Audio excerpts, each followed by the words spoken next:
Tomorrow morning on Washington Journal, Robert Kaiser, managing editor of the Washington Post, will join us to discuss the day's news. And syndicated columnist George will talk about his new book on baseball called Bunts. Washington Journal, live at 7 a.m. Eastern here on C-SPAN. And on our companion network, C-SPAN 2, the second National Summit on Fatherhood, featuring Washington, D.C. Mayor Marion Barry, syndicated columnist William Raspberry, Gallup poll president George Gallup, and other politicians and leaders. Live coverage begins at 9 a.m. Eastern, 6 Pacific on C-SPAN 2. Now Christopher Hitchens of Vanity Fair magazine. He spoke Friday about his magazine and his article on former White House intern Monica Lewinsky and about alternative weekly news magazines.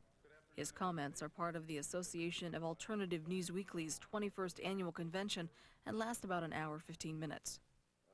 First of all, welcome to we have C-SPAN here today, and hopefully the microphone works better.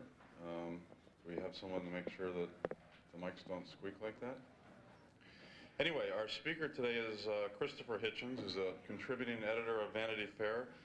Mr. Hitchens also writes a column for The Nation, and he has informed me that he, this month, will have been there, will have been writing that column now for 16 years at The Nation. He also contributes to a number of other publications. He's the author of several books, and perhaps is best known for his books that took critical examinations of Princess Diana and Mother Teresa. He is smart, articulate, independent, and fearless, and as such embodies the virtues that we as alternative journalists highly value. And he is here today to answer the question, are alternative newspapers doing their job? Mr. Hitchens?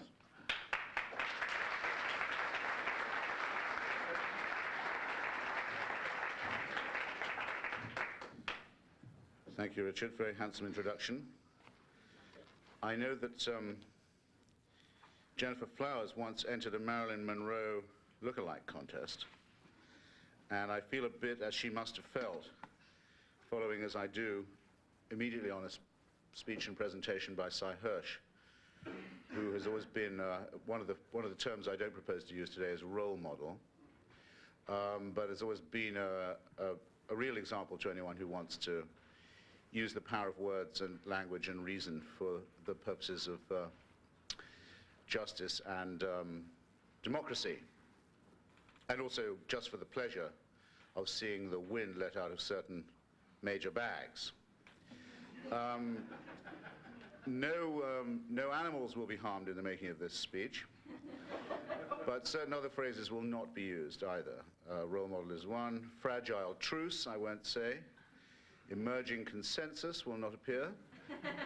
Bipartisan agreement, I don't propose to lean on very much either. I have a great friend in Jerusalem called Israel Shahak. He used to be the professor of chemistry at the Hebrew University. He's very lucky to be alive. He was very nearly put an end to in Poland in his youth. He's the founder of the Israeli League for Human and Civil Rights. He's one of the great moral figures of our time, in my opinion. I call him up every now and then and say, Israel, how are things going? And he says, well, he still sounds Polish. He says, well, there are encouraging signs of polarization. I call him quite often, actually, because living in Washington, I often feel I need to be reminded that that's true, that polarization isn't something to be feared, that polarization and the dialectic are what clarify things. You often hear people say, tending to pull on their noses or perhaps their chins, you know, well, really, some of these things you've written generate more heat than light. It's always a safe thing to say, you know. Ridiculous bloody thing to say. Where do they think light comes from? What is the source of all light? The source of all light is heat. People don't even listen to the cliches on which they rely anymore. If they could only hear themselves speak, but of course they don't, because they're pundits. They are transmitters and not receivers. That's half the problem of all journalism. It's particularly a great problem in this, our fair city, the nation's capital. Now, when I first came to the United States, which was at the end of the 60s, I boarded a Greyhound bus and went all around the country looking for trouble, which was actually easier to find then, only slightly easier then to find than it is now. It's always there if you know where to look. And one of the many things that impressed me about the United States was that everywhere I got off the bus, almost, there was what you could call an alternative newspaper. You could pick up, if you were in Atlanta, there were great names to some of them too. The Great Speckled Bird was the one in Atlanta, some of you probably remember. In Chicago, Rising Up Angry, particularly good one, a paper with attitude. The Berkeley Barb, the East Village Other. I don't want to sound nostalgic. There's been a lot of slightly slushy stuff about the 60s this year, but this was for real. And you could tell by its language and its presentation that it was for real as well. It had a language of anger, and generous anger, but real anger, and contempt. I think the essential ingredient in the journalistic makeup, one of the hard counterparts of skepticism. It had solid news, and it had a lot of moxie. I'm not nostalgic for the psychedelic design. I've never been able to read white on red very easily. Purple on yellow, things like that. But there was some artistry in there too. Those of you who remember the comics of R. Crumb, for example, or who've come to know them later or remember them from the time, will know that knew what we saw when we saw them for the first time, that there was artistry in this movement as well. There were people who were really creative and who really genuinely felt that they'd been fooled and lied to and exploited and bullied by the forces of unconstituted authority, and really meant to do something about it, did not want to lead their lives that way, and knew they didn't have to. No one could make them. Now this efflorescence of radical independent journalism, which was nationwide as well as local, and was connected and coordinated and run by some very brave people, was destroyed, as we all know. It didn't go into a decline. It didn't sink giggling into the sea. It didn't wig out on drugs or any of this kind of thing. It was broken up and destroyed by an organized state campaign waged by a national political police force, the FBI, which was subjected then as it is not now, to no constitutional restraint. People were framed on ridiculous charges, sabotage of printing presses took place, blackmail of advertisers, blackmail of distributors. You can read, John Wiener once wrote a very good account of what happened, how the state took its revenge on this independent press, and it's worth reading partly to avoid, as I say, the temptations of nostalgia. It's also worth remembering, in fact, one must never forget that what is vacuously referred to by almost everybody in the press as the war on drugs, and when you hear that this war on drugs is run by a czar, another uncritically repeated term that is in the vocabulary of every hack journalist, when you hear it's run by a czar, you ought to know all there is to know about it. But people say, who's the drug czar these days? Should we have a new drug czar? As if begging for chains to be laid upon them. Well, if you beg, you'll get. Anyway, this war on drugs is the last real vivid present legacy in our midst of the Nixon years and the Nixon administration, and that it had its uses in the repressing and forestalling and foreclosing of dissent. Now, we can't get, therefore, any of that back. And we can't run on rage and contempt and obscenity all the time. Anyway, I know, I've tried. You can do it quite a lot of the time, but it can lead to burnout, I warn you. And in the long haul, you may need some other stuff as well. But try and conserve such rage and contempt and hatred as you can. But we ought anyway to remember, and I wanted to try and fix in our minds for this meeting, the time when the word alternative was a really honorable title and dearly bought and hard won and bearing some very honorable scars. And we should dip our flag and pause and salute our traditions. So when I came back to the United States a few years later, I decided that it was for me and I wanted to immigrate, and I landed in New York with my cardboard suitcase and a promissory note from The Nation magazine, which just as I was going through customs, I noticed hadn't actually been signed. I didn't mention money. It was the first weekend, it was the weekend of the founding conference of the Writers' Union, which I attended. There was a panel I was put on with Studs Terkel and Calvin Trillin, among others, the Studs and Bud show. It was a good baptism of fire. And a lot of the discussions were about what's happening to the independent local press, and somebody got up and said, I'll never forget it, he complained that in his town in upstate New York, I remember, I can quote it exactly, he said, all our readers are being sucked off by the shoppers. And I thought, have I come to the right country or the wrong country? I didn't understand the argot of local distributive arrangements in those days. But it made me think then, it makes me think now. And one of the things it makes me think is this: the adage or saying or old saw or standby silly remark, all politics is local, is one of those platitudes, a bit like think globally, act locally. Incidentally, if you've ever tried that the other way around, ever tried thinking locally and acting globally, it makes no more sense the other way. That's consoling and deceptive, and it's deceptive precisely because it's consoling. It's a trap, in other words. Just as a lot of national level writing is done with a very provincial mentality to it. I'll instance most recently something I wrote about myself.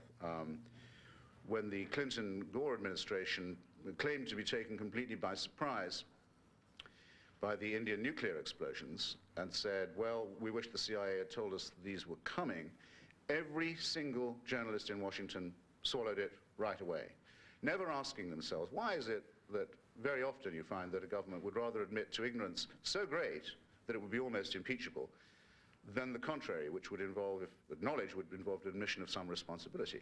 They don't mind looking stupid when the alternative is looking wicked. Didn't even ask themselves, could this be true? And of course everyone likes a free kick at the CIA, which is now sort of authorized, okay, permitted target, so everyone agreed to write the story exactly as the White House press office gave it out. It was an intelligence failure, we'll try and do better next time. What if it wasn't an intelligence failure? What if it's true as it takes 2 phone calls to find out? 1 phone call in the case of my friend Noura Bustani. The Pakistani Prime Minister, Nawaz Sharif, had written to Clinton 6 weeks before those tests, personally, hand-delivered letter saying, Mr. President, what are you going to do about India's impending nuclear test? And just to make assurance doubly sure, the Pakistani Foreign Minister had written to Madeleine Albright in exactly the same terms on the same day, saying, we're gravely concerned about the impending nuclear tests in the Rajasthan desert. What is the American attitude? Silence will seem like acceptance or indifference. Well then, okay, so we ring up, we find out, some of us do. It's still not in the mainstream papers. So do you confirm you got those letters? Short pause, yes, okay. We did get those letters. Well, what did you do with them? Well, we passed them on to the CIA. So that 6 weeks later they could say the CIA hadn't told them about the test, and every journalist in the country would run with their story. It's very easy to set off a wrong hare and get everyone to follow it, just as any small-town provincial manipulator can do with some rube press. That's what I mean by a national mentality, a national level story, an international, a global story, still covered in a provincial, small-town way. And just as I say, with this national level writing done with a provincial mentality, so there's no reason why local writing can't aspire to be global.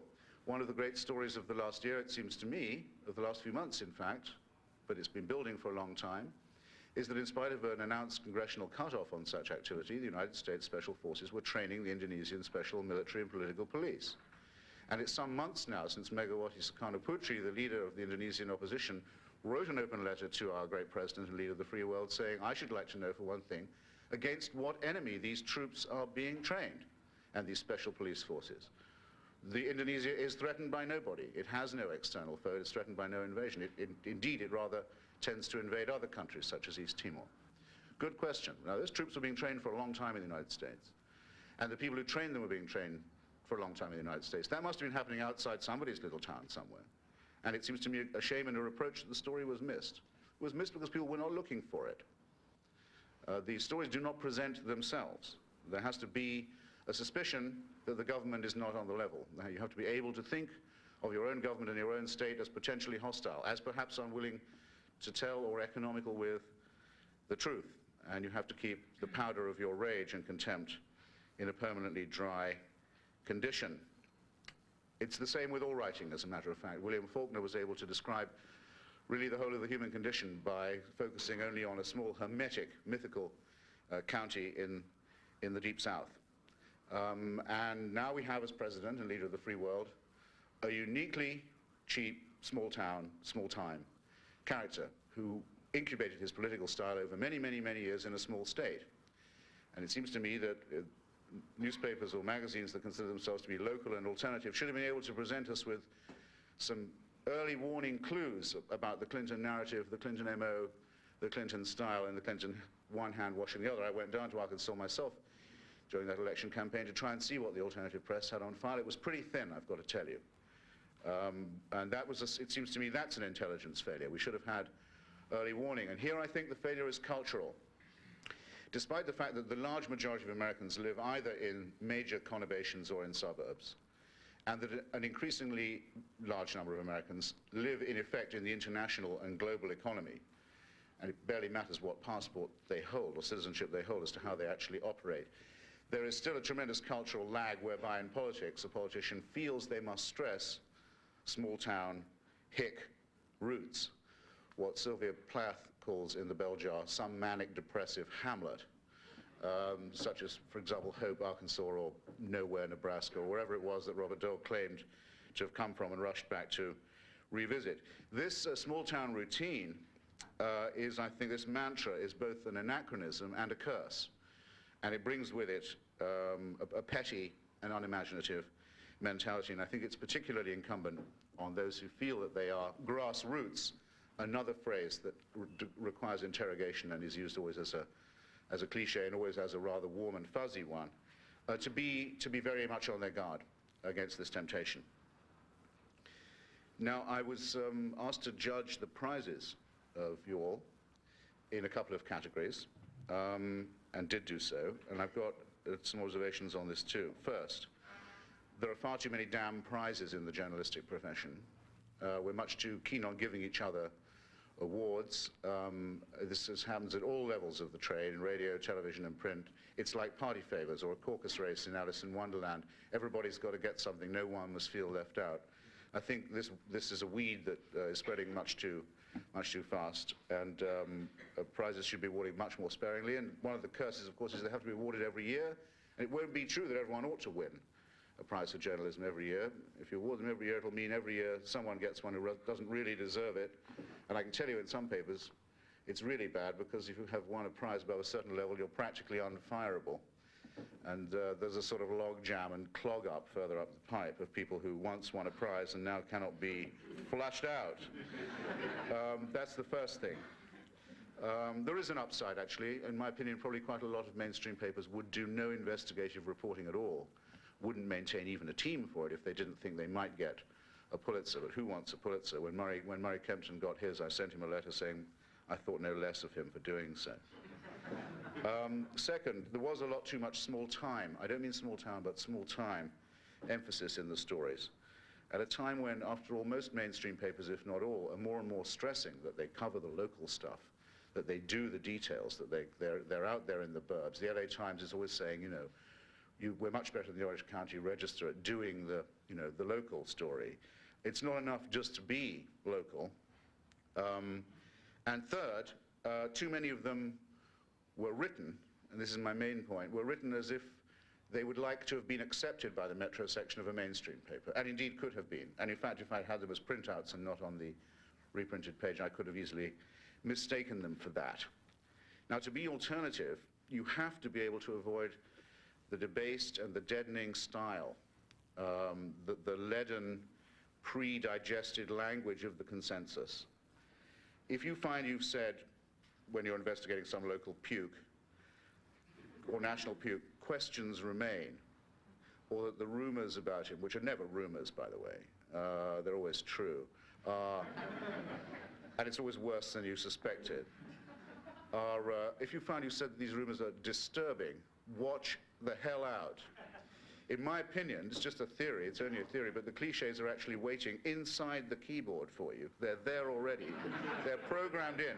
You just have to put your fingers on, and they leap right into the cortex and bang out onto the paper again. They're lurking. Watch out for them. Keep a stick by you. Whack them like snakes. Hit them over the head. Don't find you've said, questions remain, or friends say, but critics charge. This is the great New York Times one. I always think critics charge, but friends say. Now, back to those greedy, swallowing shoppers, by the way, before we forget them. There's a lot of criticism of the alternative press I've read. There's a rather interesting piece in The Nation this week, which some of you may already have read, about the state of the alternative press.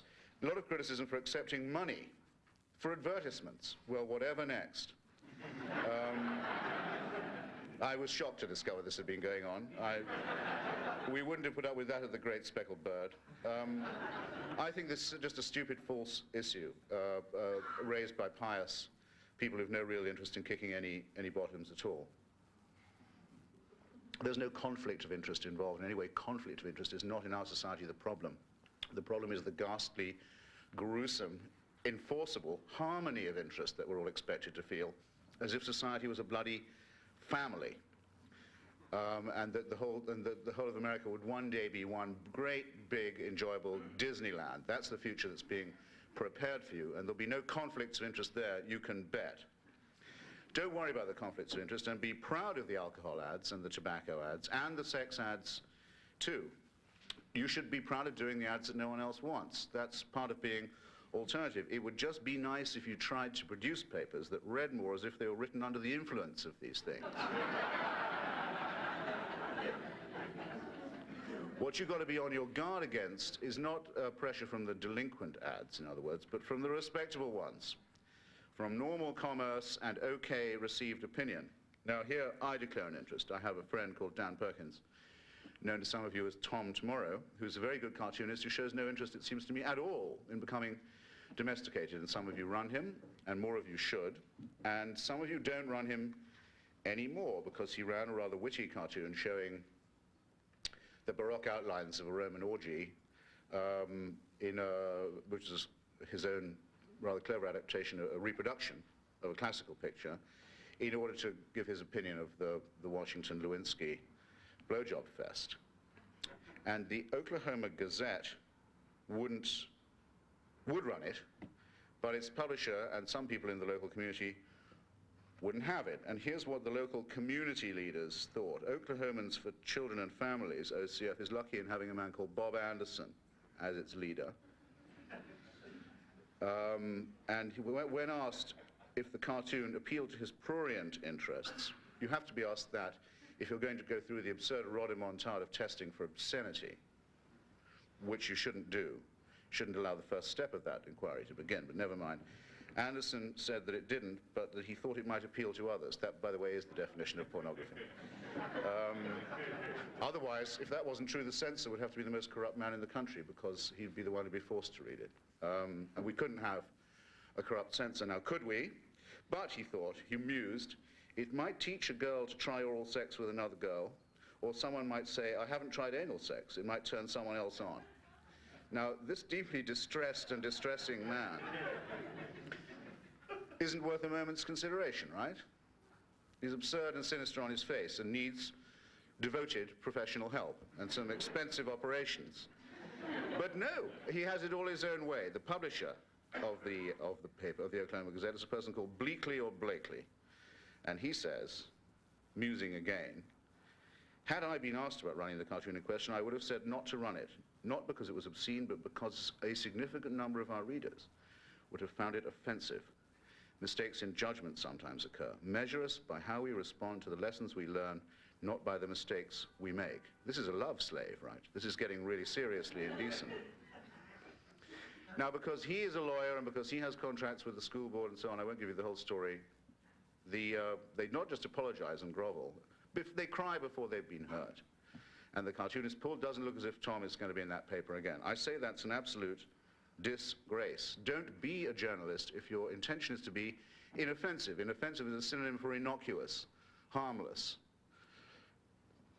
I risk everything and say emasculated. Perhaps I should say eviscerated. Whose ambition is it to be that? Let them go to another profession. There are plenty of professions in this great country that welcome such people. Journalism is not one of them. I think that everyone should run that cartoon, the alternative syndicate. The ANA, if it has any meaning, should be enabled to call a meeting of its members and say everybody runs that cartoon in solidarity. And everyone backs up the editor in telling Mr. Blakely a couple of home truths. But no, you see, there's an easy surrender. Now, if you'll surrender that quickly, where are you different from any Chamber of Commerce dominated local newspaper? I think it's a disgrace, and I think people should look into their hearts and their consciences and see if there isn't something they could do about it. In contrast, there's someone, is Mr. William Furry here? I just also wanted to, Mr. Ferry, I wondered if you could be a real person, because you sounded a bit as if you could be an R. Crumb character.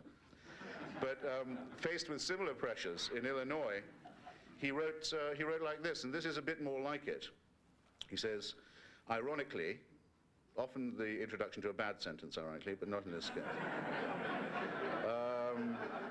Illinois Times has taken the high road in covering the sex scandal stories, not once reporting on or commenting aloud or making light of them since the Monica Lewinsky story broke in December. Instead, we let this modern world speak for us. That's Tom's cartoon strip. Reducing the whole media circus to a cartoon, which is about as close to the truth as we could get. If that offends you, if you are obsessed with knowing what politicians are screwing around with whom, instead of which ones are selling the country and your children's future downriver, perhaps you should crawl back underneath the rock of mainstream media. If you can't stand the light of day, get out of the sun. Bravo, Mr. Ferry. Very good. That's the stuff to give her. And if I wasn't on C-SPAN, I would tell you a couple of phrases the great speckled bird would have, suggestions would have made to Mr. Blakely as well. By the way, also, I commend you for saying, if you can't stand the heat, get out of the sun, because the light and the sun, as you know, as I've already said. Heat and light are very closely related. So let us not vindicate the great Samuel Clements when he said that the great glory of the country was that it had a First Amendment guaranteeing absolute freedom of expression and the prudence never to resort to it. Intimidation should not be that easy in a country where we are at any rate told there is nothing to fear, and where certainly nobody who stands up to a local bully, and public opinion is often much harder to, alleged constructed public opinion is often much harder to face down than a coalition of advertising interests. But at any rate, no one's going to go to jail yet for this, or lose their job or their house forever, or have their children go on the streets, though we have to sometimes measure ourselves against the countries, some of them very near to us, some of them intimately affiliated with our own government, where that is the risk of journalism, and try and be worthy of being called the colleagues of those people too. Otherwise, there's always the law. But there is quite a lot of fear in America all the same, and it depresses me when people say, well, what are the great causes these days? It seems to me extraordinary that people will say that there's no crusade to undertake when all liberties, every liberty guaranteed by the Constitution, evaporates right away if you can be accused of smoking the wrong kind of cigarette. That people go around in fear also of getting ill, of becoming sick, or having any of their loved ones become sick, that without anyone voting on it or even being allowed a debate on it, see a forthcoming, soon-to-be-published major ethics of medicine and spreading terror of illness across a free country. And let me just tell you, there's a local story and a national story right there in every town in these great United States. Or meekly submitting to being frisked and asked stupid and intrusive questions at the airport. You practically need a passport now to take an internal flight to the United States, and nobody voted for that. Urine tests, lie detector tests that can be imposed on people at work at any moment. My standard here of courage, resistance, and Lutheran, here I stand, defiance is Fat Boy Schultz. George Shultz, Secretary of State, once major chairman of the Bechtel Corporation, who said he wouldn't take a lie detector test and nobody could make him. And he would be ashamed of any employee who would. Well, I think it would be reasonable if we set as our standard of courage and martyrdom and push me no further than this and don't tread on me, that no one in this room will agree to be less courageous than the bulbous figure of the former chairman of Bechtel. I think we could all work with that. But I'm not absolutely sure that we can say that, so maybe we should hold our laughter. Now, alternative means can only mean either telling people what they don't want to hear or what they don't already know. It is impossible to find out in advance for our profession anything worth hearing from a focus group. It may be true for marketing, the focus grouping works. It may be true for the franchising of our debased political campaigns that it's good to know in advance what people want or what people think. But in our profession, any flirtation with polling or focus grouping is already creative and professional death, because it is our whole job to tell people things they don't already know, make them feel things they haven't already felt, tell them things they haven't already heard. There is no way of finding out in advance, in other words, what we should be doing. That's why our job is worth it. That's why it's worth a good person giving their life to. That's why that must be resisted. Anything that anything that has any truck with that is by definition not alternative. That's why people, self-employed, working for no one in particular, like the great Seymour Hersh, who you just heard, or like Washington's only really serious resident historian, who's Kitty Kelly. No, I do not jest. Someone who really did take on, really went loaded for bear, went for big game, and brought it down and brought it home 3 times on the trot. That's not bad for a lifetime. Or the late, great I.F. Stone, who was, I'm proud to say, a friend and a mentor of mine, who used to say, materializing my point about the provincial and the national, the Washington Post, that's our local sheet. I don't know why they don't give it away, by the way. It said, is a really great newspaper. You never know on what page you're going to find the front page story. Being alternative, in other words, is an exercise of the intellect as well as the aesthetic. It's a science as well as an art. It's something you are, not something that you do, though it's something that you do as well. And the crucial thing is, as I say, and as I began by saying, not to find yourself borrowing the stale language of the commercial and the consensus, and being ready at all times to stand against the healing process, being ready at all times when you hear people say, well, we're against the politics of division, to reply, but politics is division by definition. Being willing, in other words, to promote and sow and spread and celebrate hatred and division. Thank you.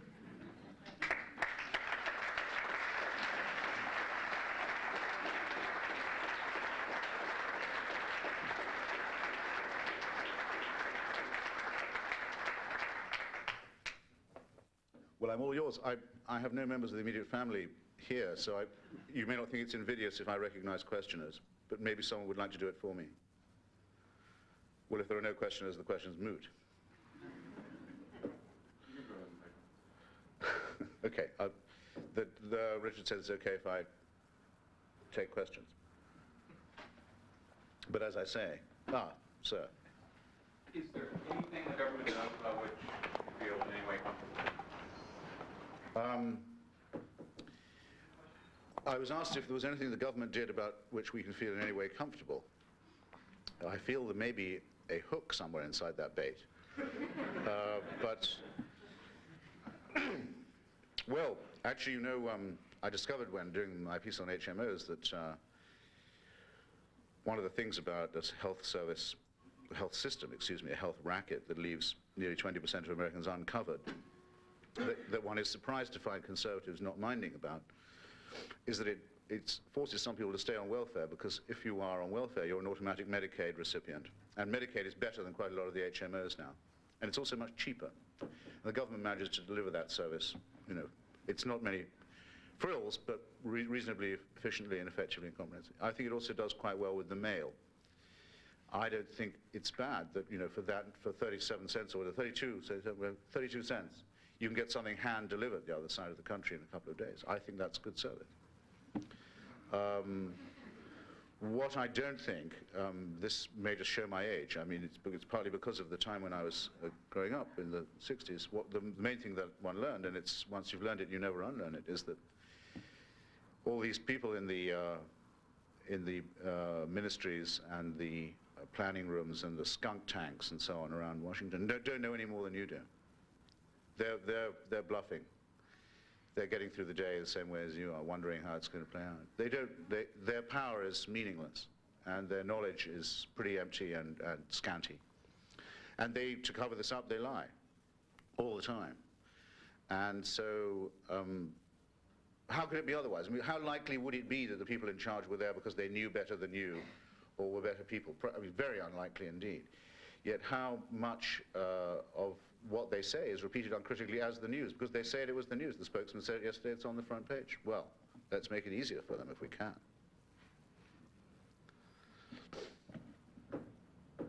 Andy. Hello. You came. I did. Comrade from Pittsburgh. A lot of people who put out even these papers, even alternatives, even who would put out or not put out Dan Perkins cartoons, are concerned about what kids may see, because they could pick this up at the supermarket with anyone else. You're a father and a journalist, and I wonder if you'd comment on us constraining or restraining what we put in the paper because kids might see it. Ah, yes. First of all, did you bring the Pittsburgh Penguins hockey puck? I left. What? And the Mary Lemieux signature is back in the hotel, unfortunately. Well, in that case, I'll give you an answer. A lot too much is done in this country in the name of protecting children. I mean, in other words, I think a lot of grown-up life, so to speak, is being infantilized in the name of protecting children. One of my flags goes up straight away when I read that something has to be done to protect the kiddie wings. This is partly from a rooted objection I have to being treated like one, which is happening more and more to me. I mean, go to the airport, never mind showing a photo ID, did you pack your own bags? No, I got a chap who does that for me. No, federal law says it's a criminal offense to try and be funny at this point. Okay. Well, did anyone give you anything to bring to the airport today? Yeah. Who's going to see it? It's ridiculous. And it's also, obviously, it's clearly dulling the minds of the people who are in charge of security. It's positively dangerous. Yet it's enforceable at law, right? And this is all treating adults like children, but not in the name of protecting the kids, but still. The internet they want to police the internet now to protect the children. They want to do all kinds of things to protect the children. I say the hell with it. The children I know all know a great deal more than I knew at their age. I get asked questions by my son that I wouldn't have known to ask my father, let alone dared. I'm impressed. I think they may have a much better time than we did as a result, getting rid of certain of the burdens of innocence. And it goes to the national obsession with innocence. I read the other day that Frank Sinatra's life was a narrative of America's loss of innocence. The time before that, it was Robert Redford's film Quiz Show that testified to the country's loss of innocence. I'm doing a piece on this. America's innocence was lost in the Civil War, in the Spanish-American War, in the First World War, during the Depression, at Hiroshima, at Nagasaki, in Vietnam, by McCarthyism, and at Watergate, at least. This is a virginity that grows back with incredible speed. I'm against the infantilizing and the presumptions of innocence that go with it, and as a journalist anyway, I operate on the presumption of guilt, which I think is the only presumption our profession can bring to its labor. So, I'm as quick as anyone else to protest, and I have often, when video stores or newsagents or convenience stores stack the really rough stuff at children's eye level. You should see me do it. I've got people to move things really quickly, and without threatening to bring in the law, though I would certainly have done it. And a law against that kind of display is easily enforced, or a local ordinance. That is absolutely never what the people who claim to be speaking for our children are on about. Never, ever, ever, ever. What they want is to get Nabokov and Tom Tomorrow. That's what they want. And that's what they must not be allowed. And they must not be allowed the first presumption of their onslaught, which is that their real interest is in protecting the young. Their real interest is in, why, after all, why don't they call for prayer in the trains? Or prayer on the stock exchange, all right? Or prayer in the compulsory prayer for the armed forces? Or in the boardroom, somewhere where, if it does any good, which I don't think, I think like holy water, it may not do any good, it doesn't do any harm. But if it did do any good, it might really come in handy. No, they want it in the schools. Why do you think they want it in the schools? Because they want a captive audience, and they want an audience they can mold and they can form, and they're not going to be allowed to have it. And we're going to tell them to get right out of here every time they try.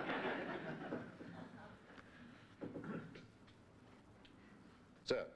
You know, I think I'm the only person in my paper in upstate New York, Syracuse New Times, that has said at office meetings, we should be proud of these sex ads because they're different. Nobody else in our market will run them. But yet there seems to be a constant push to mainstream all this stuff, with the vague thought that if we just show the exotic dancers with head and shoulders instead of their entire bodies, that somehow we'll get the big department store ads or something, which never seem to materialize. But how do you argue against this continual mainstreaming? The advertising departments wanting to write advertising stories, stroking the advertisers, rather than, really going out and doing something. Well, this is their shoppers again, isn't it? Look, I mean, I don't think being alternative doesn't mean you have to say that no compromise with the readership kind of thing at all. And everybody knows that there are economics to publishing. And, for example, the only reason why a lot of people read what I read is because I write for Vanity Fair. Okay, now I never get any bother from the advertising department. We have a lot of ads. We never get any bother from it. We don't allow any of it. Actually, probably because we're strong enough, we wouldn't, no advertiser would dare, I don't think, for one thing. We can turn ads away. So obviously, and this is what I meant earlier by burnout and the long haul, you're much more likely to survive if you're economically sound. It's a responsibility to be solvent, in my opinion, if we're going to do journalism. There's no great virtue to poverty and indigence. I said goodbye to all that a long time ago. And I'm now so rich I hardly know what to do with it all. But my hate is still pure. And I think, I don't know, I never have conversations with the advertising people. At the old New Yorker, the advertising department was on a different floor which didn't connect by the same elevator. They weren't allowed to talk to each other. In fact, if met on the street, a member of the business division was not allowed to compliment a New Yorker writer on a story. That was considered a great breach of etiquette. They weren't supposed to know each other. Fine, as long as the people in the management department and the business department are drumming up some money. But I insist that they do that as well as stay out of my face. Let's get real. Therefore, I'm probably not the right one to advise you about how to strike the balance, but I'm glad to hear you say that you're glad to run deviant advertisements, because deviance and delinquency are of the first importance. But why don't they see that as that difference as healthy, as good, as what we should be? Well, if they don't, it probably means you're doing something right. We don't want your money because you're selling sex.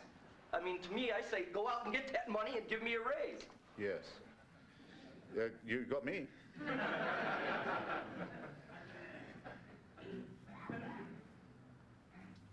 You feel the journalist has an obligation to get it right, and I say that alluding to your remark earlier that all the rumors are true and they're worse than you think they are, except that sometimes they're not. Well, I think, I do tend to think that most rumors about the powerful are true. Most of them have proved out in my experience. And I do think we have to operate on the presumption of guilt. It makes me angry every time people say, so-and-so has been subjected to trial by media. There is no such thing. We cannot subpoena anybody, okay, nor can we depose anybody, nor very often can we, or even when we can at press conferences, we miss the chance to cross-examine people. And we certainly can't send anyone to jail. More's the pity. So it's masochistic to worry about trial by media. There should be, I wish there was something more like a court of public opinion in this country. And I have big ideas about who it should haul in front of itself. But there isn't. So it's funny, it's both masochistic and sort of partly sadistic to say that there is, when there isn't. I think it's creepy, in other words. If something is a non-substantiated rumor, then the way to deal with it is as follows. Use the press conference to ask the guy. They should be asked. Okay? There are a lot of times embarrassing questions are not asked because access will be forbidden to the person who asks that question. It's very common for press conferences now for people to say, you know, if you, especially to out-of-town reporters who may want to make an impression back home, if you ask, we'll call on you. You can ask a question and you'll be on the nightly news if you'll make sure it's a friendly one. That's done a lot. They should instead use that time to ask the question everyone's been wanting to know the answer to but doesn't want to be the one to ask. That's the job, okay? Now, obviously, it's too wearying to go into this business of the internet and Matt Drudge and so on again and again. But, and I don't think Drudge is a journalist. I think he's a pimp. I think he's an operative for undisclosed, not very decorative political interests who simply feed him material. He does no digging. Okay, he's just a conduit. They could have, and they very soon will be able to have a cybernetized version of him. They don't need a human being, they just need the site. They can put their own gunk up there and put it in circulation. And probably they could invent some kind of Truman character to do it, or Wag the Dog asshole, as a surrogate figure. But I have to say that what he said in the National Press Club, where I don't think he should have been invited last week, was true, that the speed by which news can materialize or suggest itself cybernetically has broken the hold of the old news cycle. And that's a good thing, because it used to be that there were gatekeepers in Washington on all the newspapers and all the television shows and chat shows, and they would decide what the news was.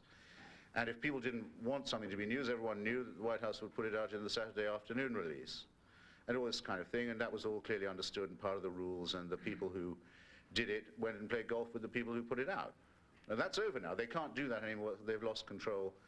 And though some of the things that result from that are unpleasant and vulgar, I think one mustn't neglect the upside of it. So let the arbitration of public opinion decide whether something's true or not. What I did not join the profession to do was to know what the rumor is in Washington, and none of my readers know, and keep it to myself. Let them arbitrate it. Let them test its credibility. After a while, I think Gresham's law could go into reverse. People would know immediately what to discard and what to take seriously. But we can't be the ones doing that for them. I'm not a filter. I'm a transmitter. I hope. Sir. You said earlier that divisiveness and polarization are valuable because when you have divisiveness, that's when issues are clarified. But you also hear pundits who are saying that people are growing anesthetized and complacent, and they're tired of hearing people whine. There's a book 3 years ago called The Culture of Complaint. Everybody's tired of people whining. And also, a frequent criticism leveled against the media is that the media is great at criticizing processes and ideas, but we're terrible prescribers. First of all, do you see American society growing more complacent? And two, if so, do you think there's an antidote anywhere in sight? Gosh, well, was the question audible to all? Because it would be somewhat difficult to précis. It's basically, I mean, it might boil down to saying, is the press any better at taking it than it is at dishing it out, would be one of your questions, I suppose. And second, what about the culture in general? Has it become more complacent, while yet sort of more shrill and complaining? There may be something in the latter point, I think, because there's certainly no shortage of people regarding themselves as victims.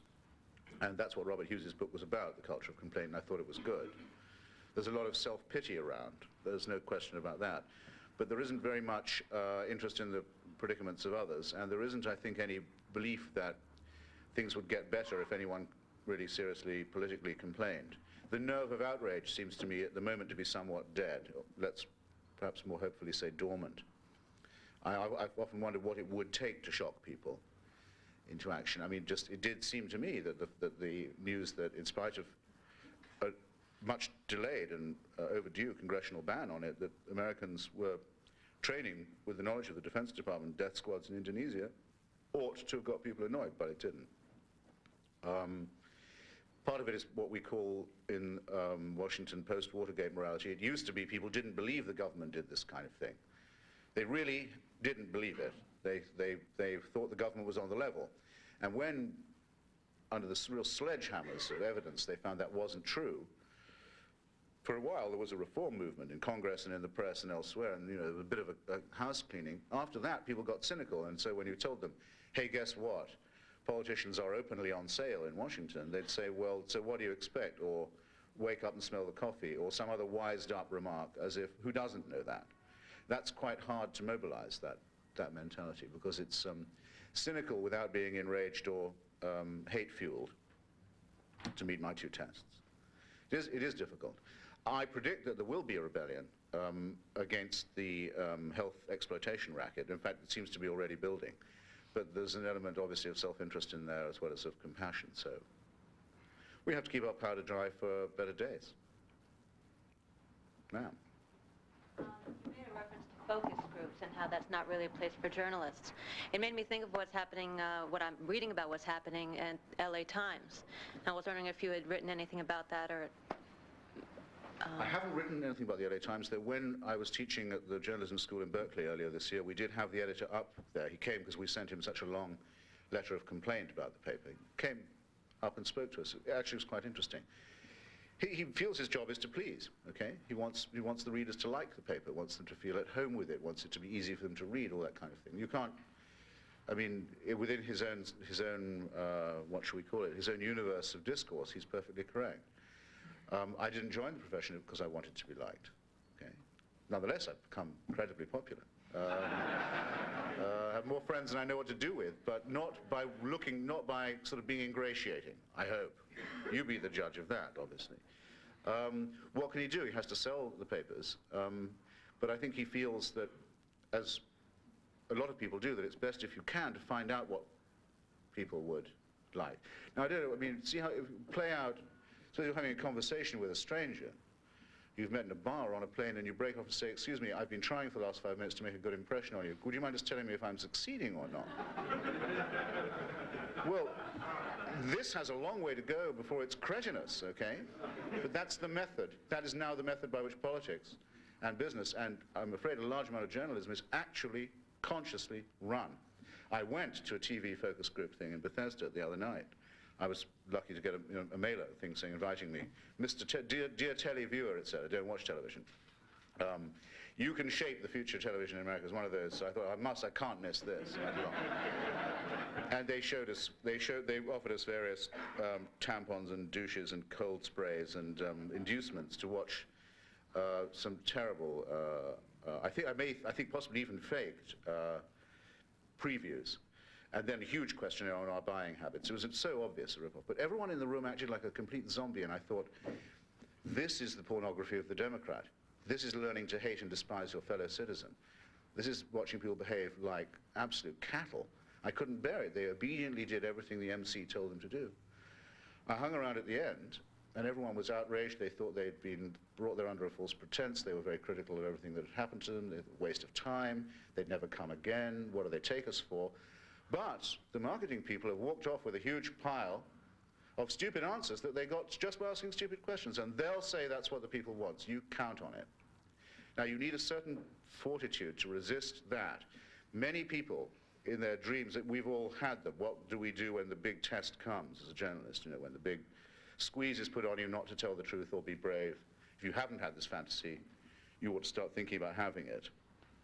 Well, you think it's going to be, you know, the swag-bellied sheriff or the pot-bellied tycoon or the great polluter or whatever it might be, but it's much more likely to be someone saying to you after work, it's great stuff you've been doing on that series, but you know, it isn't really playing. The public don't seem to want that at all. People are bored with this. Now you try and stand up against that, but much, much more insidious and much, much more to be feared, and easily said by someone who says, it's not me, it's just the public seem not to. You know, the dogs won't eat it. The thing that every dog chows are, like the guy who owns The Voice, most dreads to hear. The pooches won't go for it. Well, there you are. We shouldn't be afraid of that, because we never guaranteed people that what we were going to give them would be what they'd like or what they'd want, let alone that it would reinforce what they already knew or already thought.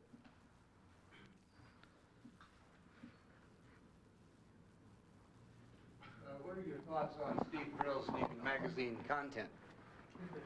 I got a call from someone who was writing a piece about it, and I was very suspicious, I have to say, because I have a feeling that the wrong people are going to like it. This is maybe wrong for me to prejudge it, but one of the assumptions appeared to be similar to the one that Congress came up with in the form of that complete popinjay and jerk Senator Byrd, former Klansman and fiddle player, who's a pork stuffer for West Virginia. And he said when it was decided that congressional emoluments should be fully disclosed, speaking fees and all that kind of thing, which I think they should, he said, well, then all journalists should be forced to disclose what their speaking fees and other emoluments are. And to a lot of people, that seemed like a fair trade. Not a bit of it. I won't hear a bar of that ditty. Certainly not from Senator Byrd, actually not from anybody else either. No. Well, we are not running for office. We don't claim to speak for anyone else. We're not charged legally with the same responsibilities, et cetera, et cetera, et cetera. It's none of their business. Okay, we're a different kind of profession. The same would be true for the attempt made by some people in the Clinton White House. It was aborted, but there was a plan to say, well, how would the sex lives of those who are questioning the president really stack up? Well, suppose they'd gone ahead with that plan, which I know was discussed. So what? You don't have to be pure to ask the question, okay? Because you aren't the one who's involved in the conflict of interest or the harmony of interest that is under investigation. I had a feeling from the way the questioning went from this guy from Brill's shop that they were sharing in the assumption that the press should be investigated, okay? And that will appeal to exactly the wrong kind of instant populism. So I'm very much on my guard against it, and I hope I'm wrong in my suspicions. So. Yes, just an observation and a point of criticism. The dog chow guy, as you call him, helped me start a paper in Orange County, where we are blessed, I think as you put it, to have the LA Times in Orange County competing against the Register, neither of which can seem to understand the county that they actually operate in, because they're so tied in with the Republicans and the land developers and the exploiters of labor. And so I'm really curious about that's an expression you don't hear enough these days. I think so. I think you're right. Good. But I'm curious about why you think we ought to be satisfied with the local coverage we get from a guy like Mark Willis, who runs the Times, when it comes to local issues, because they are exactly as you suggested before, the worst elements of provincial journalism with the worst aspects of the national. This is a huge multinational corporation that pretends to be, as they put it in their advertising, on our side. And yet, the side they mean they're on is the side that's kicking us in the ass every day. Yes, on our side, isn't it terrible? I check for my pulse every morning to see if it still pisses me off that the New York Times has that box saying all the news that's fit to print, and it's every day it still does. And then I check to see, is the Washington Post still running horoscopes? Yep, it still is. So then I feel braced for the day. You know, the contempt glands kick in again. And on your side, it used to be the slogan of Channel 7 here, 7 on your side. What horse feathers. I didn't in the least mean to suggest you should be satisfied. What I said was, it depressed me at a time when the proud boast of the local major outlets is how local they are and how grassroots and domestic is their emphasis, that so many of the prize entries I read, and I presume that people were sending me what they thought was their sparkier stuff, could have appeared in the Metro section of a major paper without much alteration or perhaps with none, and seemed to be written either under the influence of it subliminally or perhaps with a view to one day landing a job there. I mean, that seemed to me to be depressing. Probably 80 or maybe 90% of the papers in here run a single feature called The Real Astrology. I'd love to hear your feelings on that. Golly. Well, I think it's probably, it's not the most sinister form of current superstition, and we are going to be facing a tsunami of nonsense of this kind as the millennium gets nearer, I think, of Nostradamus recyclings and all kinds of burblings from the beyond and all kinds of that thing. But astrology is, I think, the most feeble-minded of the superstitions, and sinister only in the sense that it's the most solipsistic, just as the religious fool believes that he is the object of God's creation and was is so loved and created for purpose and even supervised all the time. That's how much he counts. And by the way, this is what's known as modesty among Christians. I don't understand it, but I can see why they call themselves a flock, all right. The fact is that it's been discovered a long time ago that not only is the universe not man-centered, it isn't even earth-centered, it isn't even sun-centered. It probably doesn't go around anything very much. No. Obviously, the solipsists and the narcissists and the falsely modest are depressed to find this, so much better to think that a star map that was drawn before Neptune, Pluto, and Uranus were discovered has the remaining planets orbiting to find out what your chances are of getting laid. I would not, I certainly, if I was, I would never refuse an advertisement of any kind. And I.F. Stone in his weekly was always very firm about that. He never took ads, didn't want them, but he would always criticize even his favorite local papers if they did refuse objectionable advertisements. I think it's a matter of principle. I don't agree with the Buckley Supreme Court decision on political money as given being First Amendment exercise. I think that's obscene, but I think advertising is free speech. So, but I wouldn't run an astrology column. I just wouldn't. And I remember when Fleet Street paper where I worked once, for my sins, I've done a lot of work at the yellow end of the trade in my time, and I dare say that it shows. It was decided to fire the astrologist, and I always wished I was the editor who wrote the sacking letter, which began, as you will no doubt have foreseen.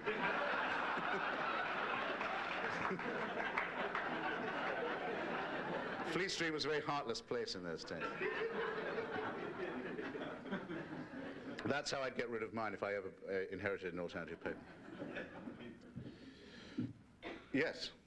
Since the mainstream press, and especially the dailies and the TV stations, are very much a part of this harmony of interest you've talked about, along with the chambers of commerce and the developers and the government, why shouldn't the deals they make and what they accept for the sharing of their wisdom and from whom be subject to some scrutiny as well? And a lot of the papers here, mine included, do press criticism and do take a great interest in that kind of information and think it's a value to share with people. Sure. Is this about the Brill business, you mean? Well, I'm thinking more in If terms Brill is going to do that, then No, I'm fine, but thinking I more have in a terms feeling of what not. you said about not wanting to hear a bar of the ditty about what journalists take, who they take it from, what their speaking fees are, and in a larger, in a broader sense, then what do you think of James Fallow's criticisms? No, I tell you what, I'll give you an example. I did a thing with James Fallows on PBS Frontline during the last election about the press and the election, how it covered it, and he had his critique, which was the press is overpaid, it takes too many outside speaking engagements. He particularly went after Stephen Cokie Roberts. And he fired Roberts from US News on this basis. And ABC, if that's what she works for, stopped Miss Roberts from going to so many gigs.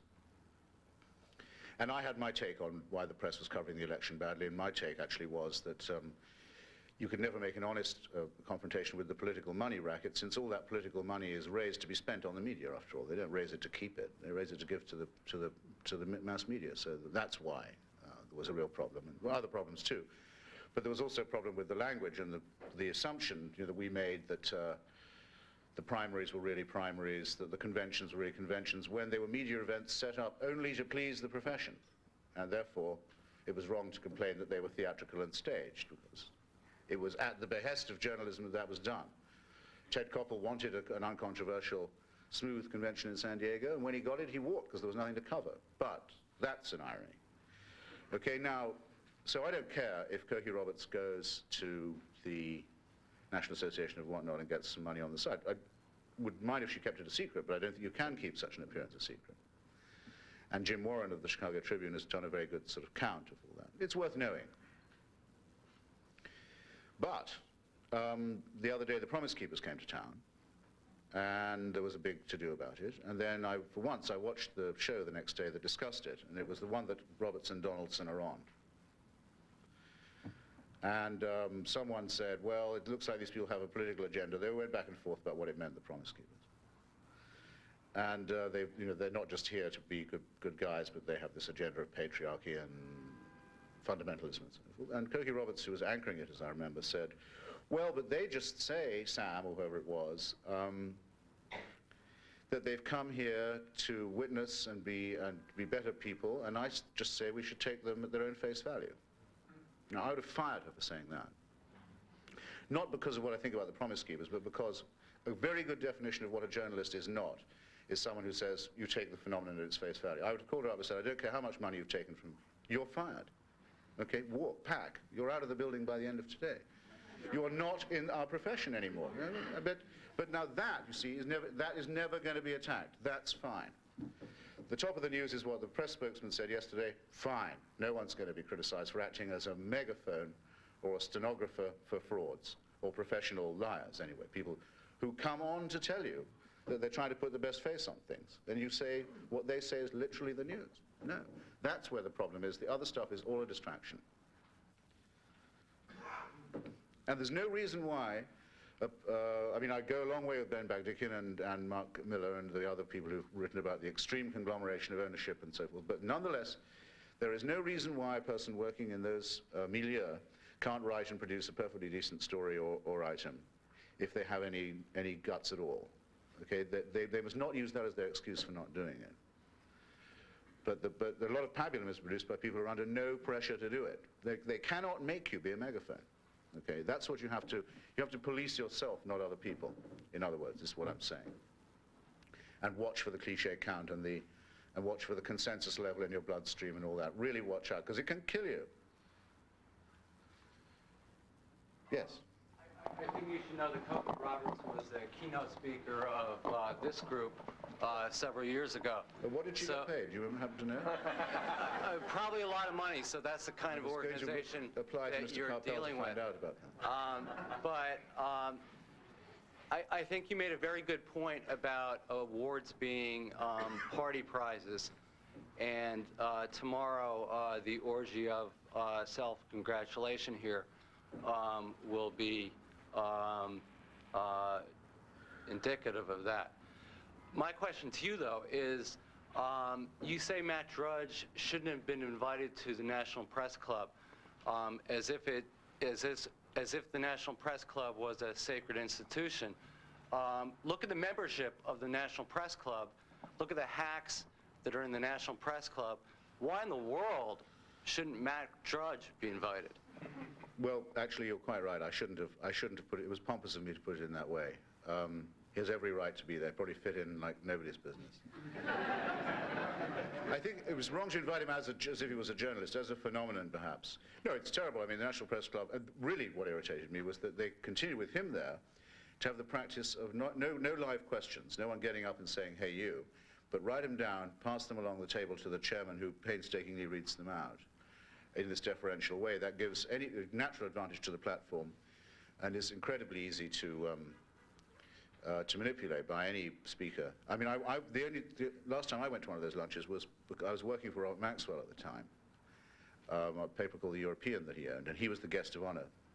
So I was invited to the head table, and he was suing the New Republic at that point because of a thing Tom Bauer had written about his scummy dealings. But Maxwell was only suing the New Republic as published in London, but not in Washington, because the British libel law makes it much easier to sue in England, as you probably know. So I thought, well, I can't live with myself if I don't do something. So I had to write down my question. And I said, "Dear Mr. Maxwell, if you're going to sue the New Republic, which is published in Washington, why don't you sue it here and not in London? And what's your problem with that?" And signed it. And the person at the chairing the lunch said, "Okay, we'll guarantee to ask him that since you're head table guest," and so on. So I was really interested to see what he'd say. A lot of dull questions were asked, a lot of dull answers were duly given. My question didn't come up. I said to the chairman afterwards, what about my question? He said, "Don't you realize this guy saved the Daily News? And he's our guest. He's a job creator. We can't be mean to him." Well, that's the ethos of the press club. So it's that sort of thing that allows people like Drudge to spring up like weeds, I expect. So I accept your correction. Sir. Enjoyed your talk immensely, Thank but you. I'm feeling a little bit disappointed because I'm not sure you've nailed the question that we were sold. That is, you know, are we here sitting here worth the paper we're printed on? How do you assess what we do? Well, I don't read you all, but I told you what I read of the prize entries, and in a recent piece I did on the state of collapse of Washington, D.C., which I said is a great local story, but it's the nation's capital, so it's a national scandal. I tried again with my trope about this. It is to do with small-town corruption and small-town mentality and graft and police thuggery and filth and incompetence and so on. But it is a national disgrace because it's supervised by Congress in a disenfranchised town. And I did say in there that I thought that the city paper had done a very good job in staying on Barry's case all along, where there was always a temptation, succumbed to by the Washington Post, particularly in the early years, to think of him as perhaps deserving of a free pass because he was black, for example, or at least some indulgence, some slack. They never succumbed to any of that, and I thought that was good. So, but if I came to say, if you saw the sign saying Christopher Hitchens will appear at 2 o'clock and give credit where it is due, I imagine the room would be half empty.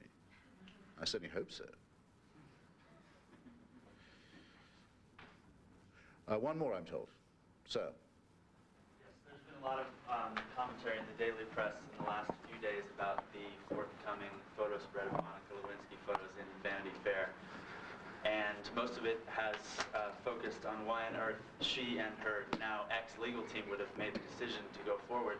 The question I have is, why on earth is Vanity Fair running those photographs? And you were talking about pandering to the common tastes. What decision process do you think went into that for them? Well, you are addressing the author of the accompanying text of that.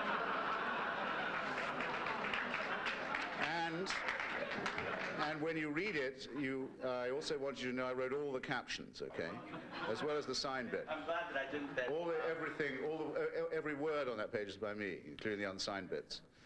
And I had to say to Mr. King the other night on his show that I thought my long-held theory that one word is worth 1,000 pictures needed some consideration. I thought some attention should be paid to the text, because that explains a lot of the answer to your question.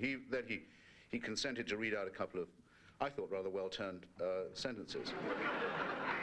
What was my astonishment, though, when he said, "But Chris," he calls me Chris, which I can't bear. I always call him Mr. King. I don't know the guy.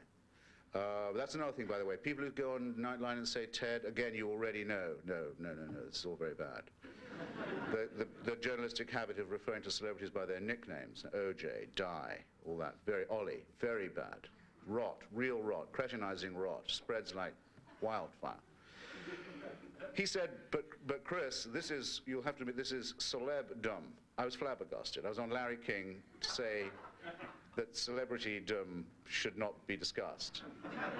I didn't know I didn't know quite how to handle it. I think I said, I chose my words, I hope with care, and I said, well, yes, I think she qualifies.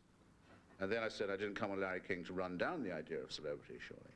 But what I should have said, and it occurred to me afterwards, arrière-pensée, was that celebrity, as we use it pejoratively or mockingly, it means someone who's well-known just for being well-known. Okay, the original definition of Daniel Boorstin when he wrote his famous essay on the non-event, the media event, the media-created event, the thing that wouldn't happen if there were no cameras there. Monica Lewinsky, it seems to me, is not in that category. She is a major player. That may be, to a large extent, inadvertent, though there are certain things I don't think you can do without knowing you're doing them, or by accident, or passively. And she has changed the course and shape of American politics, and may do so more yet. So the fact that we've subsisted until now on a very meager diet of mugshots and old pictures taken from her ID cards and so on seemed to me a shame. It was a good thing to get a square look at her. And we beat the whole national press on that. Now, you wanted to know how this decision was taken. Well, I actually don't know all of it, but I know that someone approached Ginsburg, one of our writers, I believe it was, and said, what about it, you know? And he, who after all has a reputation to uphold as one of the great comic characters of this decade, said, yeah, why not? It would do her good to have a day out. Herb Ritz, and we said, okay, we'll get you Herb Ritz, we'll get you Malibu. Herb Ritz is a real artist with a camera. We'll get you Malibu, we'll do a shoot. 2 lawyers came, including one of her current ones. Daddy came. They watched it all and they signed the model release form. We thought all our birthdays had come at once. But it certainly meets my definition of news. And she certainly is not. She's not a celebrity like, it'd be invidious to think of an example, but she's not a celebrity. She's well known for more than being famous. I think you'll find. So I think we did a bang-up job, I really do. And see what you think about the text. It says, it goes to the note of outrage point, it says that apparently the national consensus is now that what 2 adults do in the privacy of their own Oval Office is none of the public's business. Think about that. That's where we're at. That's where we've come to. That really is a depoliticized society that believes that. And it's that a society this depoliticized must have been very badly served by its journalistic profession, it seems to me. Thank you very much for coming.